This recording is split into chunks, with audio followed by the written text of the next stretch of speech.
The command sphere of the Vrelnari dreadnought. Inevitable consumption was designed for maximum psychological intimidation. Everything was sharp angles and bleeding crimson light, with surfaces that seemed to absorb hope itself.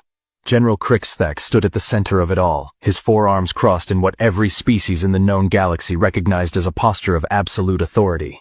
Everything was going according to plan. Except for the laughter.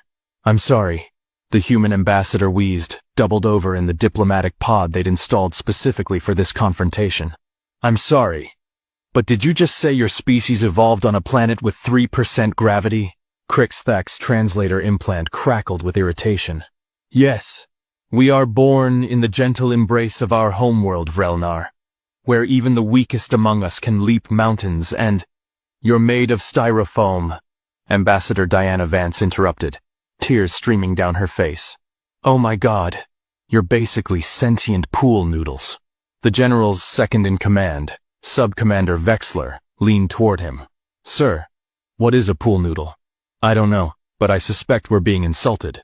"It's not an insult," Diana gasped, trying to compose herself. "It's just... Okay. I'm professional. I'm a professional." She took several deep breaths, then looked up at the towering alien through the transparent barrier. At 7 feet tall, Crixthak was an impressive sight. Elongated limbs, a noble bearing, skin that shimmered with bioluminescent threat patterns. "Please," she said. "Continue with your demands." Crixthak straightened, his pride somewhat restored. "As I was saying, humanity will submit to the Vrelnari Collective. You will provide us with the resources of your world, the labor of your people, and, most importantly, you will give us respect." He slammed one of his 4 fists onto the command console. The resulting sound was less a thunderous boom, and more a gentle pat. Diana bit her lip so hard she tasted copper. "We have conquered 14 star systems," Crixthak continued, his voice rising with passion. "We have subjugated species that cower before us. We have brought entire civilizations to their knees with our superior military might and our devastating psychological warfare protocols. And now, wait.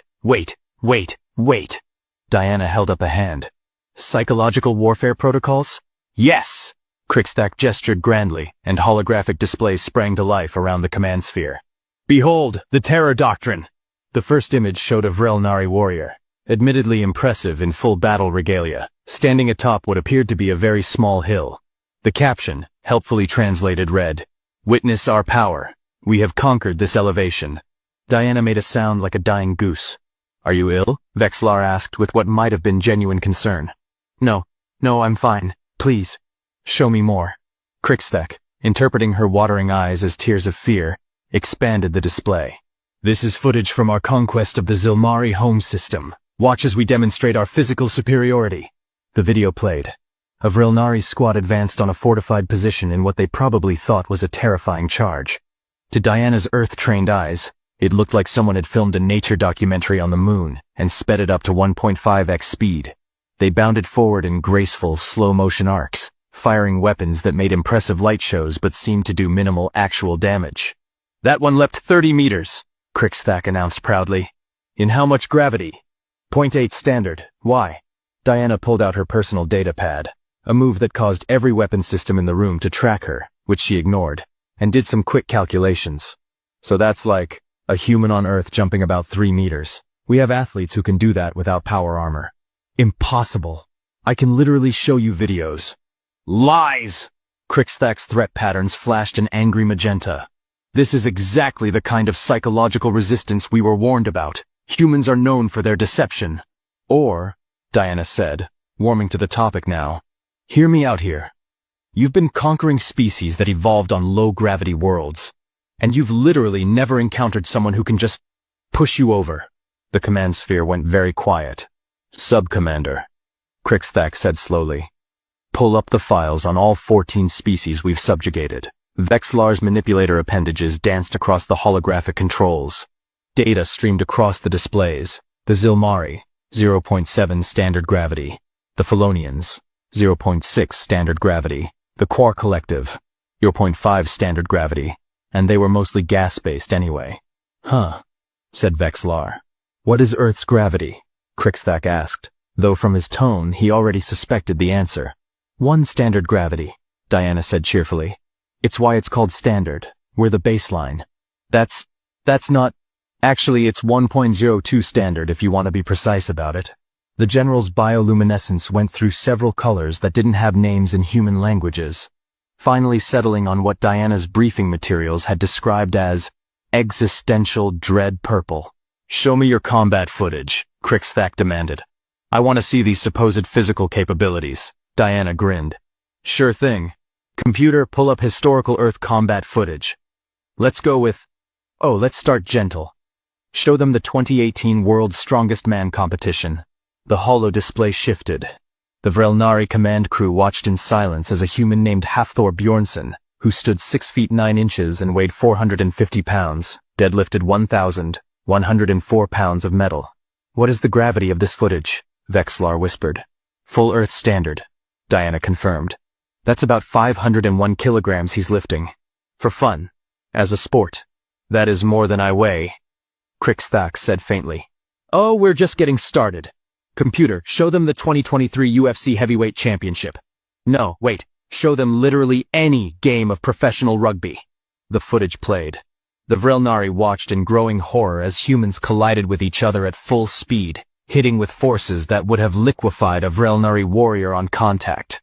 They watched humans lift each other off the ground and slam them down. They watched a player break his nose, have it shoved roughly back into place on the sideline, and immediately return to play. "This is a recreational activity?" Crixthak asked. "Well, they get paid, but yeah, basically." They're smiling. "It's fun!" That human's bone is protruding from his leg. "Oh yeah, that was a bad break. He was back to training in about 6 months. Vexlar had gone very still. "Ambassador, I must ask you a question, and I need you to answer honestly." "Shoot. Is your species aware that you are abnormal?" Diana considered this. "I mean, we knew we were kind of durable compared to most species we'd met, but we thought that was normal for a high-gravity world. Are you telling me most spacefaring civilizations are from low-gravity environments?" "Yes," Crixthak said, his voice hollow. "Space travel is difficult. It requires resources, technology, and the ability to overcome significant physical challenges. Species from high-gravity worlds typically lack the physical capability to reach orbit before their resources run out. Those from low-gravity worlds can achieve escape velocity with much more primitive technology. So you're saying space is full of fragile species, because the fragile ones could leave their planets more easily. That is one way to phrase it, yes." "Huh." Diana sat back. "That actually explains a lot about the Galactic Council meetings. I kept wondering why everyone was so worried about chair assignments. We spend considerable resources on ergonomic seating." "Yeah, we noticed. Look, here's the thing." Diana leaned forward, her expression shifting from amused to something much harder. "You came here thinking you could intimidate us with your scary videos and your threats. You thought we'd see you jumping around in low gravity and firing your fancy but ultimately low-impact weapons, and we'd just surrender. Your species was supposed to recognize superior beings and submit," Crixthak said, but there was no conviction in it anymore. "Instead, you've discovered that from our perspective, you're a species of delicate, fragile beings who would literally die if they tried to fight us on our home turf. Actually," she pulled up her datapad again. "Computer, calculate the effect of Earth's standard gravity on Vrelnari physiology." The answer made Vexlar make a noise like a tea kettle. "Your bones would snap under your own weight," Diana read. "Your cardiovascular system would fail within hours. Okay, this is actually kind of gruesome. Let's just say you'd be very, very uncomfortable." "This is a nightmare," Crixthak muttered. "It gets better," Diana continued. "Your psychological warfare, the scary videos, we've been showing them to our military academies as comedy shorts. There's a viral meme of one of your warriors doing what we call bunny hops. Someone put it to pop music. It has 300 million views. What is a meme? Cultural warfare, basically. But funny." Crixthak sank into his command throne, which adjusted automatically to his depleted bioluminescence. This was supposed to be simple. The Zilmari surrendered after one demonstration. The Felonians gave up their entire industrial base after we showed them a single battlecruiser doing what we call the crushing approach. What's the crushing approach? We descend from orbit very slowly while playing ominous music. Diana tried very hard not to laugh again. She failed. In our defense, Vexlar said, it's very ominous music. I'm sure it is. Diana wiped her eyes. Look, here's what's going to happen. You're going to leave Earth's solar system and never come back. You're going to tell the Galactic Council that humanity is willing to engage in diplomatic relations, but we're not interested in being conquered. And in exchange, we won't tell everyone that your entire military doctrine is based on conquering species that you have a significant physical advantage over. Which looks really bad now that we know you're basically exploiting disabled populations. Disabled? Crixthak's bioluminescence flared indignantly. From our perspective? Yeah. The Zilmari evolved at 0.7 standard gravity. If they tried to live on Earth, they'd be in constant pain from the increased weight. You conquered species that were physically incapable of fighting back on equal terms. That's not exactly honorable warrior behavior, is it? The general deflated. I suppose. When you phrase it that way. It sounds like you're bullies who pick on the weak, yeah. Vexlar pulled up another display. Sir, I've been reviewing the intelligence reports on human military capabilities. Did you know they have portable weapons that can accelerate a small piece of metal to supersonic speeds using nothing but chemical reactions? That sounds primitive. They call them guns. And according to this, a human child accidentally discovered one and nearly destroyed its family's dwelling. A child? It says here that human young are considered helpless for approximately 18 rotations, but can still operate lethal weapons with minimal training. Crixthak looked at Diana. Is this true? I mean, we try to keep guns away from kids, but yeah, it happens. They're not that complicated. She paused. Oh, you should also know that we have something called nuclear weapons. We invented them about 80 years ago, and we've been very carefully not using them on each other because we realized they were too destructive. How destructive? We can crack planets. What? Well, technically we'd need a lot of them to crack a whole planet. But we could definitely sterilize the surface. We did the math during what we call the Cold War. Whole thing was very tense for a few decades. Vexlar was frantically typing. Sir, the humans fought a war called World War II. Casualties? 70 to 85 million beings. That's more than our entire species population. That was just one war. Diana added helpfully. We've had a bunch. Honestly, most of our history is just different groups of humans fighting each other. We're really good at it. Why are you telling us this? Crixthak asked. You're giving away tactical information. Because you need to understand what you're dealing with. You came here thinking you were apex predators. You're not. You're space gazelles. Very advanced, very intelligent space gazelles, but gazelles nonetheless. Diana's expression softened slightly. Look, I'm not trying to humiliate you. Well, not entirely. But you need to recalibrate your entire understanding of galactic power dynamics. There's a whole category of worlds you've been avoiding because you thought they were too difficult to reach. Guess what? Those are the worlds with species like us. Species who evolved to survive in crushing gravity and fight off megafauna, Vexlar said, reading from a newly pulled up file on Earth. Multiple species of predator capable of killing adult humans. Parasites, diseases, extreme temperature variations, tectonic activity. This planet is classified as a death world. We prefer character-building world, Diana said. But sure, Crixthak was quiet for a long moment. What do you want? From you? Nothing really. Go home. Tell your story. Maybe rethink your whole conquer the galaxy strategy. Diana stood up, brushing off her suit. From the galaxy? We want trade. Diplomatic relations. Maybe some help figuring out that faster-than-light communication thing. Our version is pretty clunky. We've got resources you probably want, art and culture to share, all that good stuff. And if someone attacks you, Diana's smile could have cut glass. Then they'll discover why the phrase humanity F yeah has become our unofficial motto. We're not looking for trouble, General. But we're very, very good at dealing with it when it shows up. This is insane, Crixthak muttered. The galaxy is held together by a delicate balance of military deterrence and strategic positioning. If word gets out that humans are, he gestured vaguely at Diana, like this, the entire power structure will collapse. Or, Diana suggested, everyone will calm down and realize that maybe there's been too much emphasis on military intimidation and not enough on actual cooperation. Just a thought. Vexlar was still scrolling through Earth data. Sir, They have an entire entertainment genre dedicated to their own extinction. What? Horror films, post-apocalyptic fiction, zombie stories. They actively imagine the worst possible scenarios and then create art about them. For fun? For fun, Diana confirmed. We like to be prepared. Speaking of which, she pulled out a small data chip. This contains a comprehensive overview of human history, culture, and capabilities. Consider it a gift. Show it to the Galactic Council. Let them know what we're about before anyone else tries what you tried. Crixthak took the chip with one trembling hand.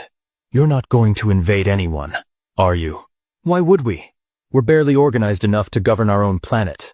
Getting humanity to agree on what to have for lunch is a nightmare. Conquering the galaxy sounds like way too much paperwork. But you could. Probably, Diana admitted. But we won't. We've spent the last few centuries learning a very important lesson. Just because you can do something doesn't mean you should. We've made a lot of mistakes, General. We're trying to do better. She moved toward the exit, then paused. Oh, one more thing. You know that ominous music you play during the crushing approach? Yes? Someone on Earth is going to remix it.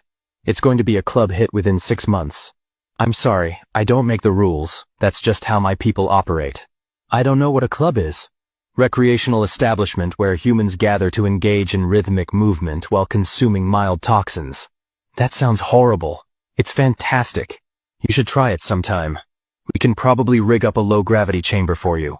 And with that, Ambassador Diana Vance left the inevitable consumption, leaving behind a command crew in complete disarray. Vexillar looked at his general. Sir, what do we do? Crixthak stared at the data chip in his hand, then at the video still frozen on the holodisplay. A human in protective gear hitting another human with such force that the impact was visible as a shockwave in slow motion. We go home, he said finally. We tell the council everything, and we pray to the silent stars that the humans meant what they said about not wanting to conquer anyone. And if they didn't? Crixthak's bioluminescence cycled through every color of resignation. Then the galaxy is about to learn a very important lesson about what happens when you assume you're the apex predator. What lesson is that? That there's always a bigger fish. He paused.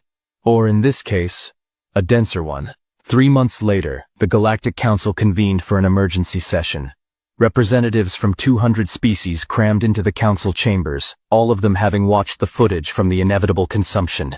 The chamber buzzed with anxious chittering, whistling, and various forms of agitated communication as they waited for the proceedings to begin.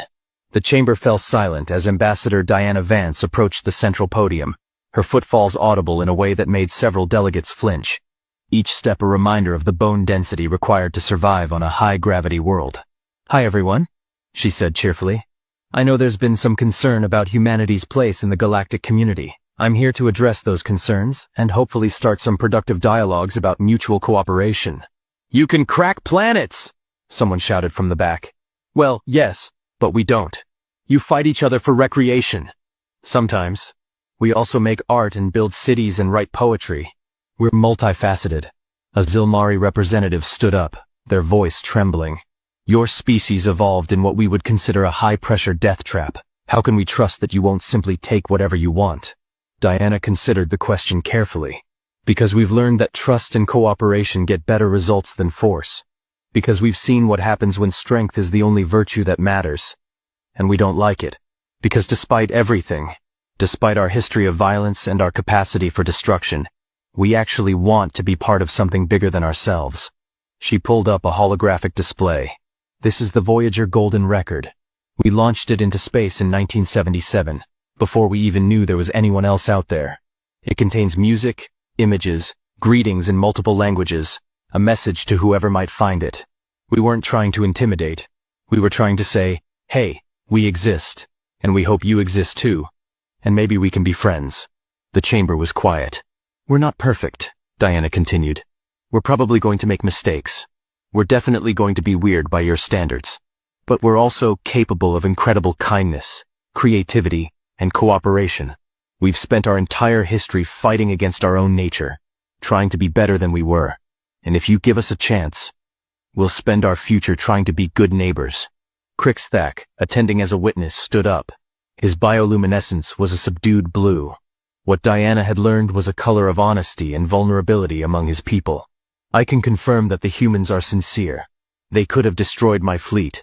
They could have humiliated me publicly.